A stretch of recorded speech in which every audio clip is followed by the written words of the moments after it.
Bien, muy contento de poder compartir con ustedes este tiempo y de tener la oportunidad de conocernos un poquito más. Así es, hoy estamos aquí para conocer justamente a este pastor, hoy de los ciudadanos, de los católicos de la ciudad de Cuernavaca.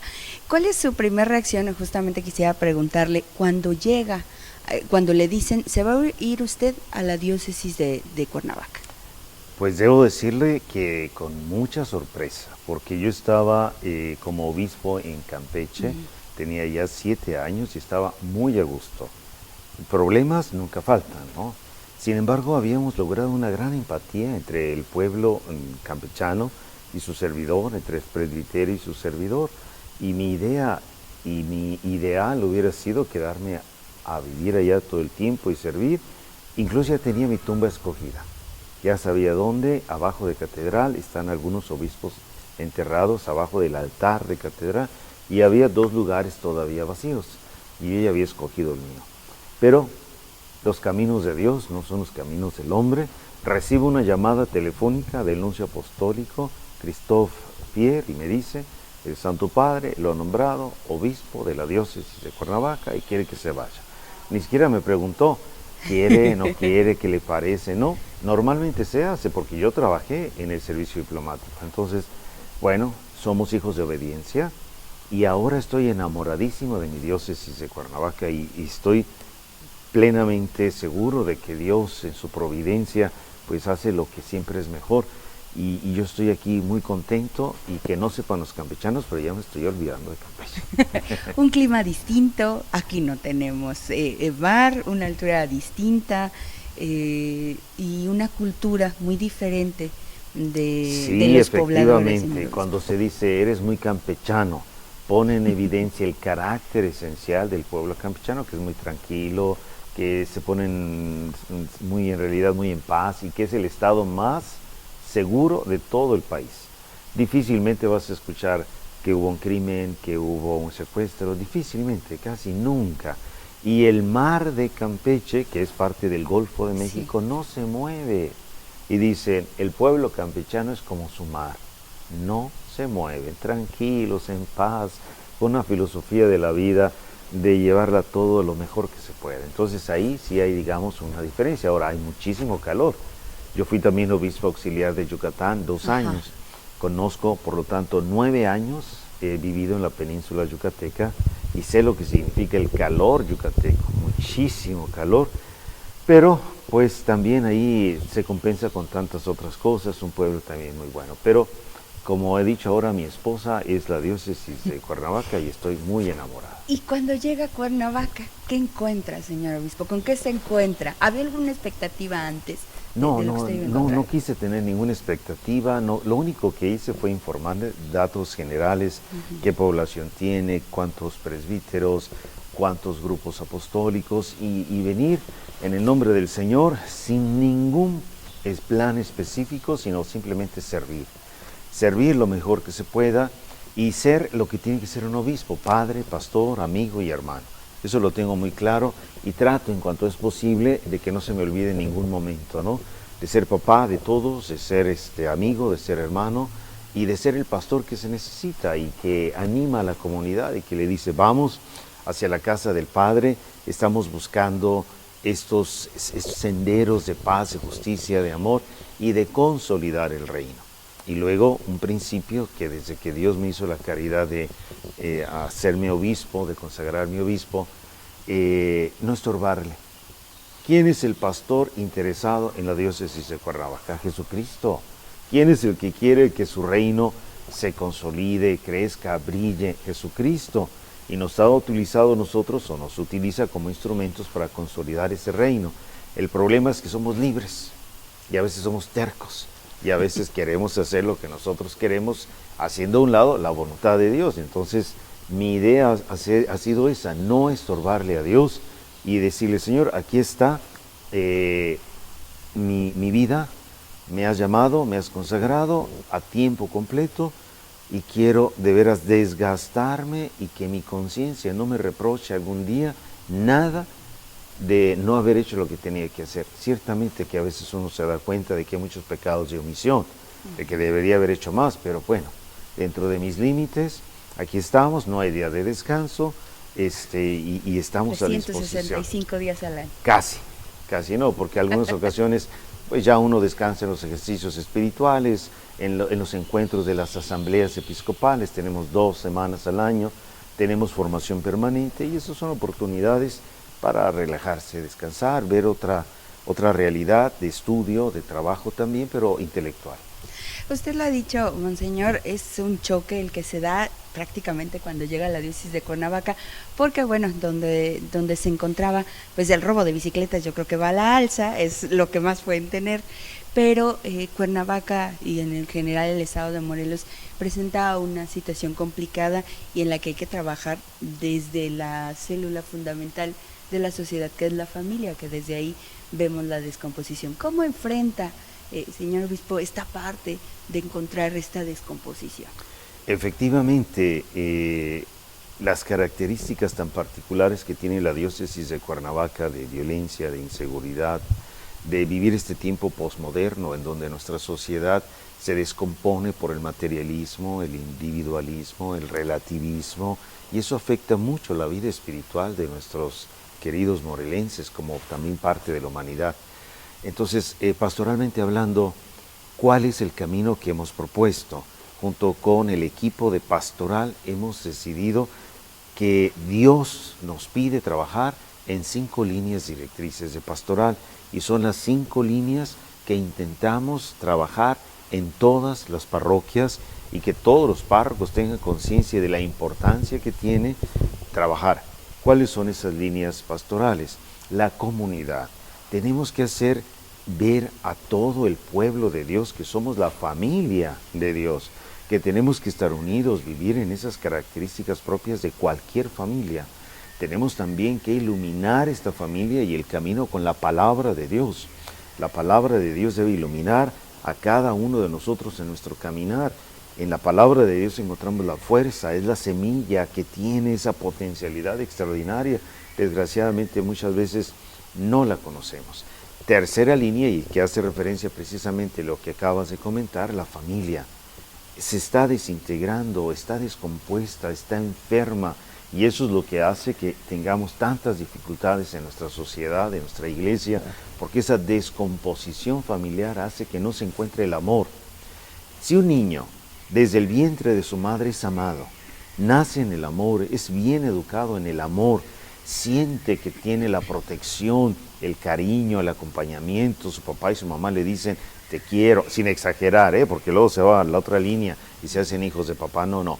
En el equilibrio del amor que se necesita, el niño crece y es un ciudadano bueno, un buen cristiano, pero se necesita el seno del hogar para sentirse abrazado, para sentirse seguro, para caminar por ese entusiasmo extraordinario que todo ser humano tiene que tener y descubrir.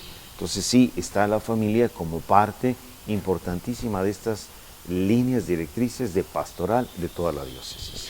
Monseñor, esta es la parte ya hoy de pastor en la que está ya involucrado y en este caminar y en este transmitir el evangelio. Pero ¿cómo surge? ¿Cuándo surge esta vocación, esta necesidad de acercarse al Señor? Bueno, cuando yo tenía alrededor de 7 años de edad más o menos, me vino una inquietud y un interés en ser sacerdote, pero ¿saben por qué? Porque quería confesar y saber los pecados de los demás.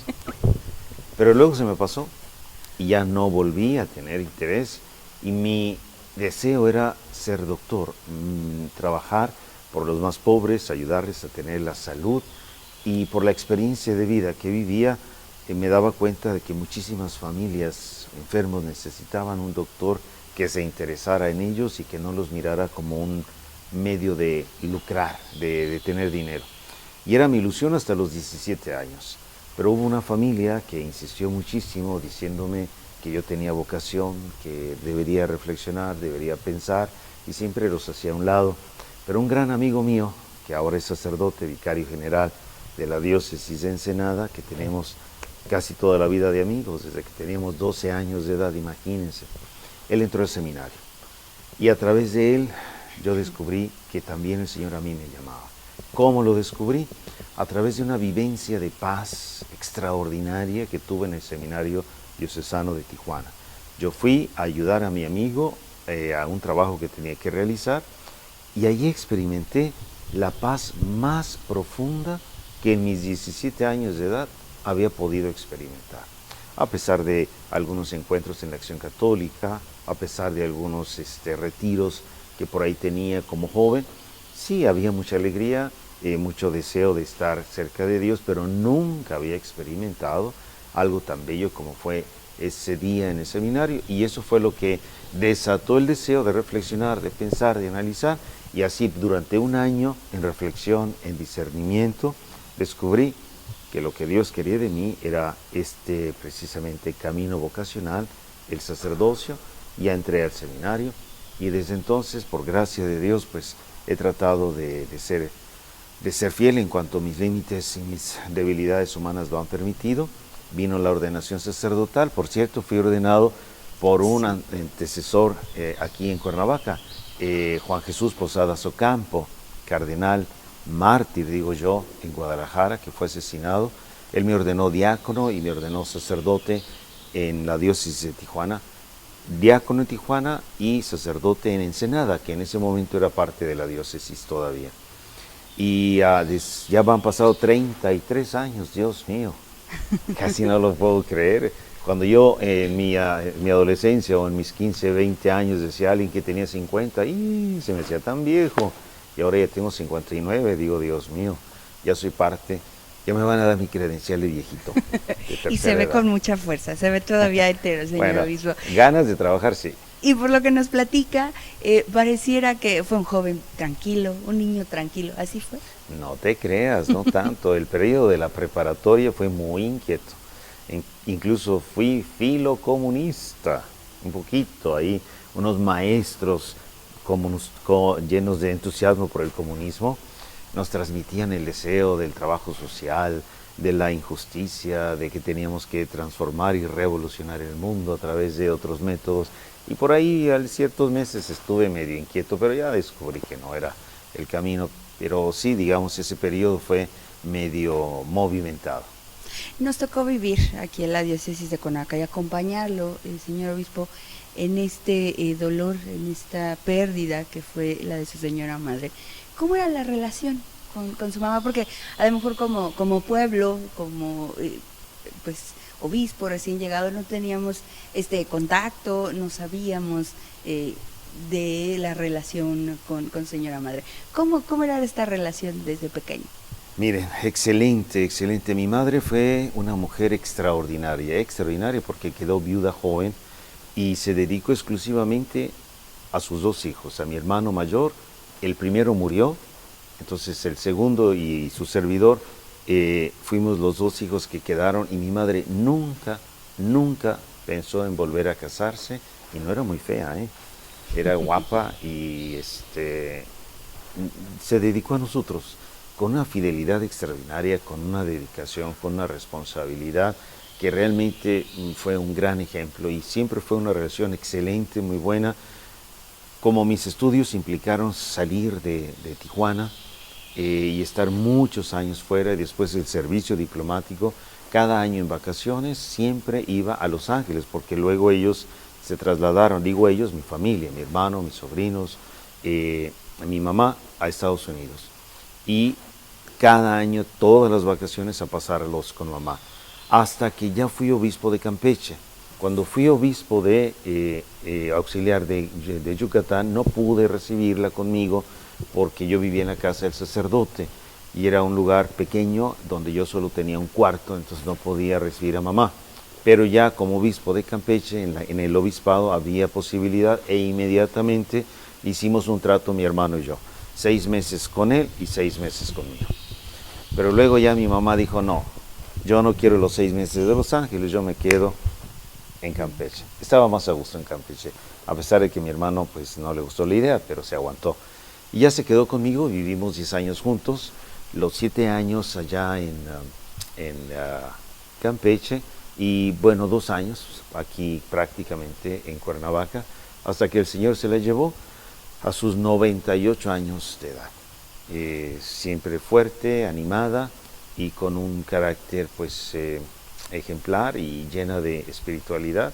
Recuerdo como de niño no me dejaba dormir si no hacía mis oraciones. Estando en mi cuarto, ya sabía que mi mamá antes de dormir, aunque yo estuviera durmiéndome, no me dejaba dormir si no rezaba. Y me hacía rezar, y hasta que ya hacía todas esas oraciones, ya me podía dormir. Y en Cuaresma, madre mía, en Cuaresma teníamos que rezar el rosario hincados. Yo me le escapaba, corría todo lo que podía, pero me alcanzaba y a rezar el rosario de rodillas. Y decía, qué larga es la Cuaresma, Dios mío, ¿cuándo se va a acabar? Pero así era, ¿no? Y fue, ahora pues obviamente eso siempre sucede, uno agradece después todo lo bueno que recibe de sus padres, aunque en su momento quizás a veces no lo entiende. Con su hermano, ¿cómo era la relación como hermanos? Excelente también, muy bueno. Él tiene 6 años mayor que yo, entonces, por ejemplo, a mi mamá, cuando mi hermano le pedía permiso de ir al cine, decía, sí, pero llévate a tu hermanito. ¿Era el chaperón? No precisamente. No es que mi hermano estaba muy contento de que su hermanito lo acompañara al cine, pero ni modo, se aguantaba, si no, no iba. Entonces, pero sí, es un cariño porque somos los únicos 2 hermanos y estamos siempre en contacto. Él tiene 4 hijos, ya es abuelo, por lo tanto ya soy tío abuelo. Y gracias a Dios mis sobrinos, a pesar de que viven en un ambiente pues tan complejo como el de Estados Unidos, son muy buenos muchachos, muy trabajadores, responsables. Uno de ellos es piloto de la Fuerza Armada de los Estados Unidos y es esos pilotos de aviones de caza, en un F-16 por ejemplo. Ha estado en Irak, ha estado en Irán y ha sido también fuente de gran preocupación para toda la familia por la cuestión de la guerra. Pero gracias a Dios, muy bien. Claro. Hace unos momentos lo decía esta orden, cuando se ordena ya sacerdote, señor obispo, y pues ahora, a estos años de distancia, ¿qué es lo que le queda como ser humano, como pastor, de todas estas vivencias que ha tenido ya como sacerdote? Han sido tantas vivencias, sobre todo la mayor parte como sacerdote, la viví en el servicio diplomático de la Santa Sede. Fueron años muy intensos, verdaderamente, primero de preparación y ya después del ejercicio de este servicio tan particularmente especial como es el diplomático. Convivencias tremendas como San Juan Pablo II, una persecución a la iglesia en Malawi, de la cual yo traté de ayudar. Fueron vivencias que se quedaron en el fondo del corazón. Que nos platique. Una que les platique, a ver, bueno, acabo de mencionar 2 que son las que más han dejado una huella, por ejemplo, con San Juan Pablo II, siendo el secretario de la Nunciatura en Angola. El Santo Padre fue a visitar Angola, yo estaba ahí como colaborador y eran 7 días, estuvo 7 días en Angola por la guerra civil. El Santo Padre quiso dedicar mucho tiempo para poder acompañar a Angola. Como secretario yo no podía acompañarlos a las giras de todos los días, yo tenía que quedarme en la oficina. En ese momento no había los medios de comunicación tan avanzados como hoy, estaba el fax para estar en comunicación con el Vaticano. El penúltimo día el Santo Padre tuvo una experiencia muy interesante, muy bella, porque en la misa multitudinaria de la mañana, una familia que no estaba en el plan le llevó un chivo vivo de ofrendas. Y cuando llegaron al altar, los ceremonieros no se habían dado cuenta, pusieron el chivo al pie del altar y el chivo se soltó y empezó a correr por todas partes. Entonces los ceremonieros, imagínense con la solemnidad que normalmente tienen, pues detrás del chivo y el chivo asustado. Y en la noche cuando regresó, nos compartió en la mesa porque cenábamos solamente 6. Me dijo, Monseñor, se está usted perdiendo cosas muy interesantes. Mañana, que es el último día, le pido que nos acompañe. Imagínense cómo quedé yo, Dios mío. El Santo Padre se da cuenta que yo no los acompaño, eso ya es mucho. El Santo Padre me dice que lo acompañe mañana a un viaje al sur de Angola en avión, donde no había lugar, y puso en aprietos al organizador, el cardenal Tucci ahora, y le dice, ¿verdad que no hay problema que nos acompañe, Monseñor? Y dice él, no hay problema. Si había problema, pues ¿dónde me iban a poner? Tuvo que dejar un fotógrafo para que yo pudiera irme en su lugar. Y cuando fuimos al sur, en esa ciudad, después de toda una mañana de encuentros, de misas. En la tarde, cuando regresábamos, le pidieron que se detuviera el automóvil un poquitito antes para bendecir unas monjitas de clausura. Y al llegar allí, dijo el Santo Padre, ¿por qué las voy a bendecir desde afuera? Vamos a tomar un café. Imagínense las monjitas, corredero por aquí, corredero por allá. No sabían si atender al Santo Padre o de darle el café. Fue algo fenomenal, tan humano, tan natural. Luego llegamos al aeropuerto y estaba toda la comitiva oficial para despedir al Papa. Su secretario fue y trajo de la gradería a una niña de unos 14 años que traía otra niña cargando en sus espaldas y la puso junto a la fila de los delegados gubernamentales que se despedían. Al llegar con la niña, yo estaba a un lado, le pregunta el Santo Padre, ¿tú quién eres? ¿Cómo te llamas? Y dice la niña, bueno, yo me llamo María, creo que se llamaba. Y le dice el Papa, ¿y por qué traes cargando a esta niña? ¿Quién es? Dice, es mi hermanita. ¿Y cómo llegaste aquí? ¿Dónde están tus papás? No, mis papás no pudieron venir porque están enfermos. Pero yo quería saludarlo a usted. Y caminé 4 horas. Y dice el Papa, ¿y cargaste a tu hermanita para venir a ver al papá? Sí. Y entonces el Papa llama a su secretario y le dice, dame dinero. Y saca un rollo de billetes de $100, yo me imagino unos 5. Los pone en las manos de la niña y le dice, compra una silla de ruedas para tu hermanita. Nunca voy a olvidar ese gesto, extraordinariamente humano, bellísimo. Yo de verdad llegué incluso a derramar lágrimas porque dije, lo hubiera hecho yo, hubiera tenido este gesto tan humano. E igualmente, el día que salimos en la mañana, la comitiva se detuvo ante una multitud y había una familia con 3 niños, papá, mamá, sus hijos, y el hijo menor tenía un estómago enorme, enorme, y estaba pues prácticamente en paños menores. El Papa lo tomó, lo abrazó, detuvo la comitiva, detuvo los autos, se bajó el Papa, lo abraza, se ensucia, y le dice al papá, ¿qué tiene el niño? ¿Por qué está así con semejante estómago? Y dice el papá, no sé, hace 6 meses que está así. Entonces llama al nuncio y le dice, mándenlo al hospital, y lo que haya que pagar, lo pago yo. Digo, Dios mío, habría a lo mejor yo visto a este niño, hubiera hecho yo eso, no sé. Son cosas tan, tan, tan bellas que se quedan grabadas en el corazón y dice uno, así hay que ser sacerdote, así hay que ser ahora obispo, ¿verdad? En ese sentido yo creo que me dejó marcado su estilo tan humano, tan humilde, tan sencillo, tan evangélico, vamos a decir. Monseñor, usted ha hecho recorridos y lo hemos visto a través de las redes sociales y de esta cercanía que tiene el pueblo, cuando usted hablando, en este caso específico de los enfermos. Se ha encontrado y ha hecho estos recorridos con enfermos aquí en Morelos. ¿Qué le deja este acercamiento justamente con los enfermos? Bueno, estamos realizando las visitas pastorales, que son 3 días en cada parroquia, y está programado, además de los encuentros con los grupos, encuentros con comunidades, capillas.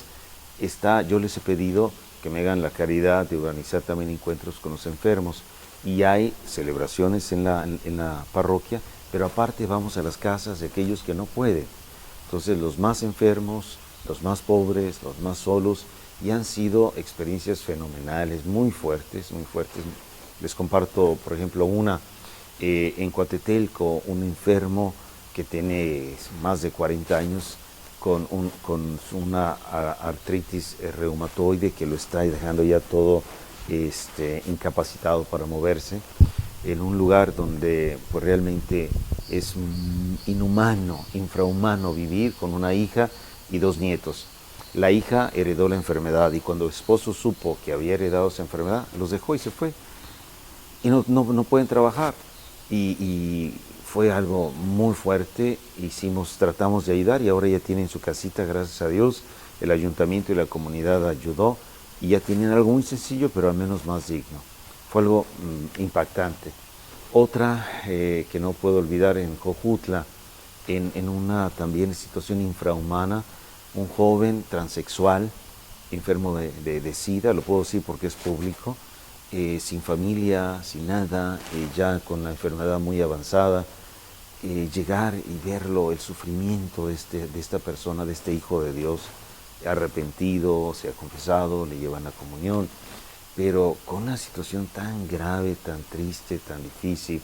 Sus ojos emanan toda la tristeza y todo el dolor que durante muchísimos años de su vida ha tenido que enfrentar. Desechado, maltratado, ofendido, qué sé yo. Pero es hijo de Dios y es un hermano nuestro y no podemos olvidarlo. También hemos hecho lo posible. Y tantos otros casos, por ejemplo, también de familias de víctimas, de aquellos que fueron asesinados sus hijos. Yo nunca me voy a olvidar de unos papás. Un hijo de 15 años fue secuestrado y asesinado.